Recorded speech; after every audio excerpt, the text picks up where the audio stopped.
ہستی کو اگر کچھ مرتبہ چاہے مٹا دے، اپنی ہستی کو اگر کچھ مرتبہ چاہے کہ دانا خاک میں مل کر گلے گلزار ہوتا ہے، ایک دانے کو جب کھیت کے اندر ڈالا جاتا ہے وہ اپنے ہستی کو فنا کر دیتا ہے، پھر اس کے بعد جب پوپلیں نکلتی ہے اور وہ تناور درخت کی شکل اختیار کر جاتا ہے، پھر اس کے بعد کوئی بھی اس سے ٹکر لینا چاہے ٹکر نہیں لے سکتا۔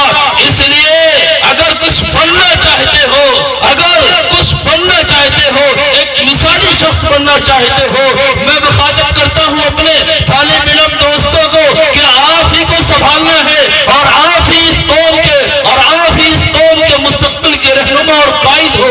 اگر اپنے آپ کو ابھی اس راستے پر لے کر کے نہیں آئے کہ اپنے آپ کو اس طریقے سے نہیں بنائے کہ مثال میں پیش کیا جانے لگے کہ دیکھو طالب علم ہو تو فلاں جیسا ہو، طالب علم ہو تو اس جیسا ہو، مدرسے کا انتخاب ہو تو فلاں مدرسے کا انتخاب ہو، یا اس مدرسے میں تعلیم حاصل کر کے آیا ہے، یہ چلتا ہے تو اس کی نگاہیں پست رہتی ہے، یہ گفتگو کرتا ہے تو شائستہ گفتگو کرتا ہے، نماز کا وقت ہوتا ہے کبھی یہ تخلف نہیں کرتا، کسی کو سمجھانے کی باری آتی ہے یہ پس و پیش نہیں کرتا، کسی کے کام آنے کا موقع ہوتا ہے یہ پیچھے نہیں ہٹتا ہے، ایک دوسرے کے کام آتا ہے۔ اور حقیقی طالب علم وہی ہے جو لوگوں کے کام آئے اور اپنی ذمہ داری سے لوگوں کو روشناس کرائے اور بتلائے اور اپنی ذمہ داری کو ادا کرے۔ قرآن نے نقل کیا فَلَوْلَا نَفَرَ مِن كُلِّ فِرْقَةٍ مِّنْهُمْ طَائِفَةٌ لِيَتَفَقَّهُوا فِي الدِّينِ وَلِيُنذِرُوا قَوْمَهُمْ إِذَا رَجَعُوا إِلَيْهِمْ لَعَلَّهُمْ يَحْذَرُونَ۔ یہ شعبان کی چھٹی یہ تعطیل کلام اور بڑی چھٹی کے نام سے موسوم ہے۔ اللہ تبارک و تعالیٰ نے فرمایا کیوں نہیں ان کی ایک جماعت نکلتی جو جا کر کے علم دین حاصل کرے اور صرف سرسری طور پر نہ پڑھے، صرف سرسری طور پر نہ پڑھے بلکہ گہرائی اور گہرائی کے ساتھ پڑھے، جب وہ پڑھے تو اس کے مالہ و معالی کے ساتھ پڑھے اور ٹھوس علم حاصل کرے۔ علم نام ہی اس کا ہے جس کے اندر پختگی ہو، اگر علم کے اندر پختگی نہیں ہے تو حقیقی علم نہیں ہے، وہ حقیقی علم نہیں ہے۔ امام غزالی رحمت اللہ علیہ جب وہ درس لینے کے لیے جاتے ہیں اور وہاں پر جا کر کے بہت ساری کاپی تیار کرتے ہیں، نوٹ لکھتے ہیں، جب واپس آتے ہیں تو ڈاکوؤں نے حملہ کر دیا اور پورے قافلے کو لوٹ لیا۔ ان کے پاس جو لکھی ہوئی ڈائری اور نوٹ تھے اس کو بھی اس نے لے لیا۔ یہ جا کر کے منت سماجت کرنے لگے کہ میری ڈائری میرے حوالے کر دو، اس میں میں نے تدریسی نوٹ لکھ رکھے ہیں، میں نے اس میں درسی تحریریں لکھ رکھی ہے، اس کا تم لے جا کر کے کیا کرو گے؟ یہ تو کسی بھاؤ بکے گا نہیں، یہ تو تمہارے کسی کام کا نہیں ہے، میں اس کو پڑھ کر کے آ رہا ہوں، تم نے اس کو لے لیا، بقیت بلا علم، میں تو بالکل سے خالی ہو گیا۔ جب ڈاکو نے یہ سنا تو کہا او غزالی یہ کیا ہوا؟ ہم نے تجھ سے کاپی چھین لی، ہم نے تجھ سے نوٹ بک لے لیا تو تو علم سے خالی ہو گیا، تو کیا پڑھنے کے لیے گیا تھا، تو کیا سیکھنے کے لیے گیا تھا؟ اس ڈاکو کی بات کا امام غزالی رحمت اللہ علیہ کی زندگی پر اور ان کے اوپر ایسا اثر پڑا، کہتے ہیں جب میں واپس آیا میں 2 سال تک گھر سے باہر نہیں نکلا جب تک کہ میں نے ان تمام نوٹ بکس کو یاد نہیں کر لیا، میں نے ان تمام تحریروں کو اپنے ذہن میں محفوظ نہیں کر لیا، جب تک میں نے اس سفینے کو سینے میں نہیں بدل دیا۔ اس کے بعد کہتے ہیں اب میری حالت یہ ہو گئی کہ اگر ان تمام تحریروں کو کوئی لوٹ لے، تمام تحریروں پر کوئی حملہ کر لے اور ان سب کو لے کر کے چلا جائے، اب الحمدللہ میں اس حالت میں ہوں کہ میں بلا علم نہیں رہوں گا بلکہ وہ سفینے سے سینے میں منتقل ہو چکا ہے۔ ٹھاکر کی بات کا اثر ہوا تو بہرحال علم کے اندر علم حقیقی وہ ہے جس کے اندر گہرائی ہو، جس کے اندر مضبوطی ہو، جس کے اندر ثبات ہو، یہ نہ ہو کہ ہم پڑھ کر کے بیٹھے ہیں، کسی نے کوئی اشکال کھڑا کیا اور ہم نے فوراً اپنے نظریے سے رجوع کر لیا، ہم نے اس کی تحقیق کی کوشش نہیں کی، ہم نے اس کی تحقیق کی کوشش نہیں کی۔ یہ علم حاصل کرنے کا طریقہ نہیں ہوتا ہے۔ لِيَتَفَقَّهُوا فِي الدِّينِ، اور سنو مَن يُرِدِ اللَّهُ بِهِ خَيْرًا يُفَقِّهْهُ فِي الدِّينِ، ایسے لوگ بڑے بہترین ہوتے ہیں، ایسے لوگ خیریت یافتہ ہوتے ہیں۔ ہوتے ہیں، ایسے لوگ بہترین لوگ ہوتے ہیں۔ رسول اللہ صلی اللہ علیہ وسلم نے فرمایا اللہ جس کے ساتھ بھلائی کا ارادہ کرتا ہے اس کو دین کی سمجھ دیتا ہے، دین کا تفقہ عطا کرتا ہے۔ تو اگر اللہ تبارک و تعالیٰ نے ہمارا انتخاب کیا ہے، یہ اللہ تبارک و تعالیٰ کا ہمارے ساتھ خیریت کا معاملہ ہے، اس لیے ہم اس کو غنیمت سمجھیں۔ پھر قرآن نے ان کی ذمہ داری نقل کی، جب تم پڑھ کر کے اپنے گھروں کو آؤ، پڑھ کر کے اپنے گھروں کا رخ کرو، تو اب آ کر کے وَلِيُنذِرُوا قَوْمَهُمْ إِذَا رَجَعُوا إِلَيْهِمْ، جب اپنی قوم کے پاس واپس آؤ تو اپنی قوم کو سمجھاؤ، اپنی قوم کو ڈراؤ، اپنی قوم کو بتلاؤ کہ اے میرے قوم کے لوگوں، اے میرے ابو جان، اے میرے دادا جان، اے میرے قبیلے کے لوگوں، اے میرے خاندان کے لوگوں، اے میرے گاؤں کے لوگوں، سنو میں یہ پڑھ کر کے آیا ہوں، یہ لوگوں کو بتلاؤ کہ دیکھو نماز مت چھوڑنا، نماز اسلام اور کفر کے درمیان معیار ہے، جو نماز کو چھوڑ دیتا ہے وہ گویا کی سرحد کفر میں داخل ہو جاتا ہے۔ ان کو بتلاؤ کہ دیکھو سود کھانا حرام ہے، کبھی سودی معاملہ مت کرنا، حرام کبھی مت کمانا، حرام کے اندر برکت نہیں ہوتی ہے، سودی معاملہ کرو گے، سن لو جو شخص سودی کاروبار کرتا ہے، سودی معاملہ کرتا ہے، اللہ تبارک و تعالیٰ کو اس کے ساتھ اعلان جنگ ہے۔ اپنے قوم کے لوگوں کو، اپنے گاؤں کے لوگوں کو بتلاؤ رمضان کا مہینہ آ رہا ہے، اس کی عظمت اپنے دلوں میں بیٹھاؤ، رمضان کے روزوں کو رکھو، اس کو قضا مت کرو، اس لیے کہ جو رمضان کے روز ایک روزہ بھی اگر نہیں رکھتا ہے پوری زندگی کو رکھے رمضان کی برکت نہیں حاصل کر سکتا۔ اپنے قوم کے لوگوں کو بتلاؤ جب چلو اپنی نگاہوں کو پست رکھو، اس طریقے سے چلنا یہ تمہارے ایمان کو جلوہ بخشے گا، تمہارے ایمان کو روشن کرے گا۔ اپنی قوم کے لوگوں کو بتلاؤ سلام کرو، کسی سے مخاطب ہو تو پورے چہرے کے ساتھ مخاطب ہو، یہ نہیں کہ ادھر ہاتھ بڑھا دیا اور چہرہ دوسری طرف ہے۔ رسول اللہ صلی اللہ علیہ وسلم کے عضوے کو سمجھاؤ کہ بتلاؤ السلام علیکم ورحمۃ اللہ وبرکاتہ جب کہا جاتا ہے تو گویا کہ یہ سلامتی کی، یہ عافیت کی گارنٹی دیتا ہے، یہ اس بات کی ضمانت دیتا ہے کہ میری طرف سے تم محفوظ ہو، لہذا کبھی اس کی غیبت مت کرنا۔ اگر سلام کرنے کے بعد وہ چلا گیا، تم نے اس کی غیبت کی، ایک طرح تم نے سلامتی کی ضمانت دی تھی اور ادھر تم نے اس کی عزت کو کمال کرنا شروع کر دیا۔ اس لیے مخاطب ہو تو پورے چہرے کے ساتھ مخاطب ہو، بات کرو تو اس طریقے سے بات کرو ایسا لگے کہ وہ مکمل طریقے سے میری جانب مخاطب ہے۔ ان کو بتلاؤ کہ دیکھو جو شخص صاحب نصاب ہو جائے، صاحب بابت دولت شادی یا اس کی قیمت کا مالک ہو جائے، اگر اس پر سال گزر چکا ہے اس پر زکوٰۃ واجب ہے، زکوٰۃ کی ادائیگی ضروری ہے، اگر زکوٰۃ ادا نہیں کرتا ہے تو پھر اس مال کو ہلاکت سے کوئی چیز نہیں روک سکتی۔ اپنے قوم کے لوگوں کو سمجھاؤ کہ جو آپ کے غریب، آپ کے دیار اور آپ کے گاؤں میں غریب اور پڑوسی ہیں ان کے ساتھ حسن سلوک کا معاملہ کرو۔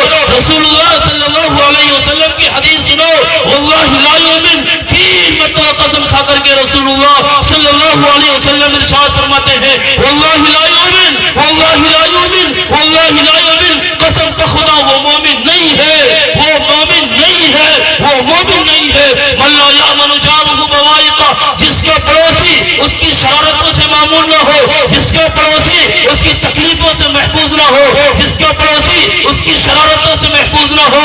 اپنے قوم کے لوگوں کو بتلاؤ کہ اپنے ایک دوسرے کے ساتھ اس طریقے سے اخوت و بھائی چارگی کے ساتھ رہا جاتا ہے۔ اگر قطع تعلق کر کے رہو گے، بول چال کو بند کرو گے تو سنو 30 سے زیادہ جو شخص بلا کسی وجہ کے بول چال کو بند کرتا ہے اللہ تبارک و تعالیٰ اس پر جہنم کو حرام کر دیتا ہے۔ ان کو بتلاؤ کہ آپس میں لڑنا جھگڑنا یہ اچھی بات نہیں ہے، جو لڑتا اور جھگڑتا ہے وہ اس کے دین کو موڑ دیتا ہے، جس طریقے سے اس طرح سے سر کے بال کو صاف کر دیا جاتا ہے۔ بتلا دو کہ لڑنا جھگڑنا بہت خراب عادت ہے۔ رسول اللہ صلی اللہ علیہ وسلم نکلے تھے شب قدر کی تعین کے سلسلے میں، شب قدر کی تعین کو بتلانے کے لیے، دیکھا دو لوگوں میں جھگڑا ہو رہا ہے، دیکھا دو لوگ آپس میں لڑ رہے ہیں، اس تعین کو اٹھا لیا گیا۔ بتلا دو یہ لڑائی جھگڑا بڑی منحوس چیز ہے، یہ دوریاں پیدا کر دیتی ہے، یہ آپس میں نفرتیں پیدا کر دیتی ہے، یہ آپس میں ایک دوسرے سے بہت دور کر دیتے ہیں۔ میرے قوم کے لوگوں، میرے طالب علم دوستوں، اپنے قوم کے لوگوں کو، اپنے گاؤں کے لوگوں کو بتلاؤ کہ دیکھو اس طریقے سے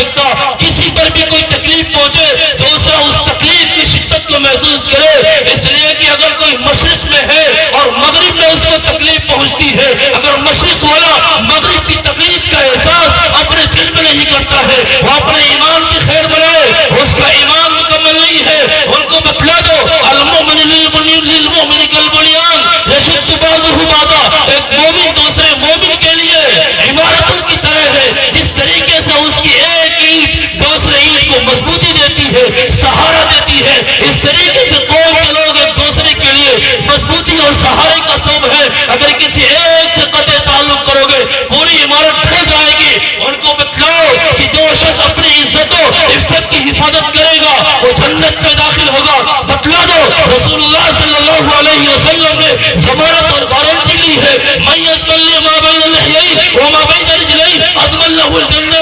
جو شخص مجھے دو چیزوں کی حفاظت کی گارنٹی دے دے، اپنی زبان کا صحیح استعمال کرے گا، اپنے شرمگاہ کا صحیح استعمال کرے گا، میں اس کے لیے جنت کی ضمانت لیتا ہوں، میں اس کے لیے جنت کی گارنٹی لیتا ہوں. ہم گنہگار اس کی ضمانت دیں.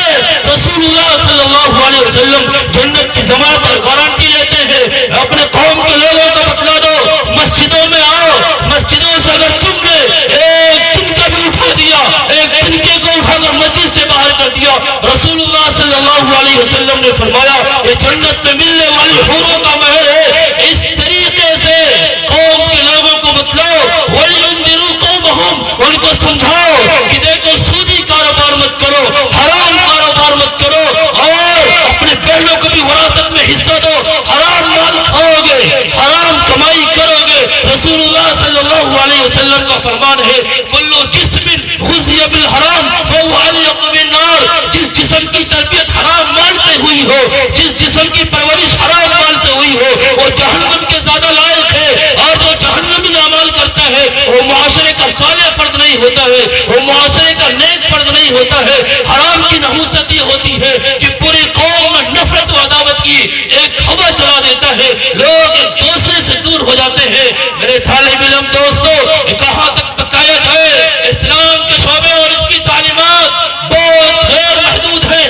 پڑھتے جاؤ پڑھتے جاؤ، جہالت کا احساس ہوتا جائے گا کہ ہم اپنے آپ کو جو عالم سمجھ رہے تھے، ہم مدرسے سے آ گئے، فارغ ہو گئے، سند یافتہ ہو گئے تو ہم نے یہ سمجھا کہ اب ہم سے بڑا کوئی عالم نہیں ہے. پڑھتے جاؤ جہالت کا احساس ہوتا جائے گا، راستے کھلتی چلی جائیں گی. تعلیم کے بڑھاتا ہے کسب المطالعہ، جتنا پڑھتے جاؤ گے اتنا ہی تمہارے اندر خوف خدا پیدا ہوتا جائے گا. جتنا اللہ تبارک و تعالیٰ کی معرفت آتی جائے گی اتنا ہی زیادہ تمہارے اندر تواضع کی صفت پیدا ہوتی جائے گی. جتنا تم اسلام کو پڑھتے جاؤ گے، اسلامی تعلیمات پر عمل کرتے جاؤ گے، لوگوں کے ساتھ محبت پیدا ہوتی چلی جائے گی، لوگوں کے ساتھ رفق و نرمی پیدا ہوتی چلی جائے گی. ایک دوسرے کے کام آنا چاہتے ہو تو یہ صفت اپنے اندر پیدا کر لو. جہاں کہیں بھی رہو، جس حال میں بھی رہو، اپنے ایمان کو سلامت رکھو کہ میرا اللہ مجھے دیکھ رہا ہے. میں نے کلمہ لا الہ الا اللہ محمد رسول اللہ پڑھ کر کے میں نے جس دامن کو تھاما ہے، اس نے مجھے کبھی بھی کسی بھی مقام پر تنہا نہیں چھوڑا ہے، اس نے مجھے کبھی بھی کسی بھی مقام پر اکیلا نہیں چھوڑا ہے. اس نے ہمیشہ ہماری رہنمائی کی ہے. اللہ کا خوف پیدا ہو جائے. وَأَمَّا مَنْ خَافَ مَقَامَ رَبِّهِ وَنَهَى النَّفْسَ عَنِ الْهَوَىٰ، جو شخص اللہ کے سامنے کھڑا ہونے سے ڈر جائے، وہ اپنے آپ کو گناہوں سے روک لے، فَإِنَّ الْجَنَّةَ هِيَ الْمَأْوَىٰ، جنت اس کا ٹھکانہ ہے.